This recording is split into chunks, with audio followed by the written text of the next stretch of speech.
How can two people who are very different from other parts of the world become one? And the answer, I believe, is love. It's the deepest love, the life-changing kind of love, the never-ending, never giving up, always and forever love of God. And if you see or saw the look on Yigit's face when his bride came down the aisle, this is a picture of the way God looks at us. He looks at each and every one of us lovingly and longing to have a relationship with us. This is one of the reasons why I believe your marriage will show people God's love. You love each other because God first loved you.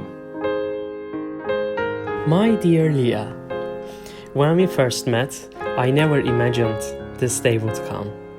Long ago, you were just a dream and a prayer. This day, like a dream come true, the Lord Himself has answered that prayer. On this day, I promise to protect you. I promise to care you more than anyone. I promise to honor you until my last breath. Leah, you are simply and unequivocally one of the most generous, tender-hearted, and compassionate women I have known. Your relationship with Yigit is such a strong illustration of God's uncanny goodness and timing, and how, despite our own ideas, agendas, or perceptions of what is possible and true, God's good purposes will ultimately prevail.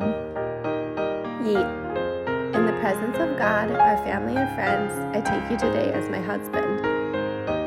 By the strength, grace, and power of Christ, I promise to live for and seek Jesus, loving Him first and then you. I will be faithful to you alone from this day forward until God calls us home.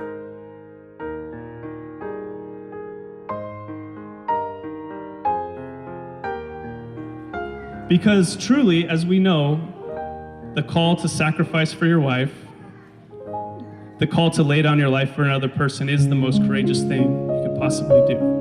That you really don't have what it takes.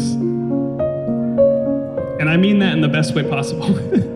Because you are a brave and courageous warrior. You're more courageous than I am. But if there's anything that I've learned, it's that in life we need to look to the brave and courageous one, Jesus, who humbled Himself and became obedient even to death on the cross. So to many years of happiness and joy in their life, and also may you always look to the brave and courageous one, Jesus, for help, for grace, and forgiveness that you'll need in marriage. Cheers to Yigit and Lea. As a minister of the gospel of Jesus Christ, and by the authority of the state of Michigan, I now pronounce you husband and wife. Yigit, you may kiss your bride.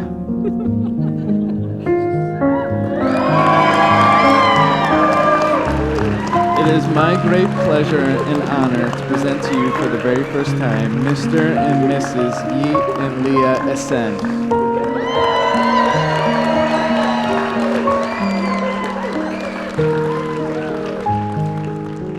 In Turkish culture, a name is very important. So Yigit's name literally means brave and courageous warrior. So imagine you're growing up and your parents say, brave and courageous warrior, it's dinner time. Courageous warrior, it's time for bed. That's what it was like for Yigit growing up. I want to just share that those words about Yigit are true. He is a brave and courageous warrior. As two dear hearts that have found each other in the world, we wish you both the best of luck always. We believe that the joy and light in your home will always shine more and more each day because of the love you have for each other.